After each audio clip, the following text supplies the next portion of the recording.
The event remains an indelible memory. It happened on a mild sunshine morning. The date was December 6, 1917. I was late for class that day, and as was the custom, I knelt by my desk to say the morning prayers. As I got off my knees, I remember we were doing a Latin lesson, I said to Parker Hickey, my seatmate, "What page are we at?" As I did so, I glanced out the window and saw a huge ball of fire in the sky. I yelled, "Look at the fire!" As the heads turned, there came a terrific blast that rocked and damaged the building. The glass was smashed in every window. Our teacher had the unique habit of having his desk face the window. Flying glass cost him the eye that was not turned away from the window. Statues were knocked from their pedestals. Plaster filled the air like thick fog. Brother McCartney ordered us to link hands and head for the corridor. Hickey and I bled copiously from cuts on the head caused by flying glass. With our faces bloodied, we made the outdoors. The cuts were superficial, however, and we were not really hurt. I went home that day with a boy named Dan McTiernan.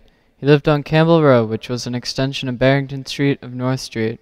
We could not find his house, because the neighborhood was a mass of flames. His mother died in the fire. Seeing the widespread conflagrations, it occurred to me, then, for the first time, that my own home might be in danger. Our house was about a half-mile from where the McTiernan home had been. I found my sister Margaret with a bad cut on her head. The roof of the house was ripped off, and the south side pushed in. My father arrived home shortly after I did, having walked all the way from downtown with a cut below the knee of his right leg, which bled continuously. There were no antibiotics in those days, and the doctors were unable to handle the blood poison that followed the wound. There was such a public outcry against amputations, they listened to public opinion, and so his life ended at the early age of 36 years in February. I was the eldest of his 10 children. It was obviously impossible for us to continue living at home. Relief depots were open. Public buildings were used as dormitories for the homeless. They were fed, clothed, and provided with blankets by a hastily drawn-up emergency committee. The first aid to reach us was from Massachusetts. It arrived the following night in the form of medical supplies, doctors, and nurses.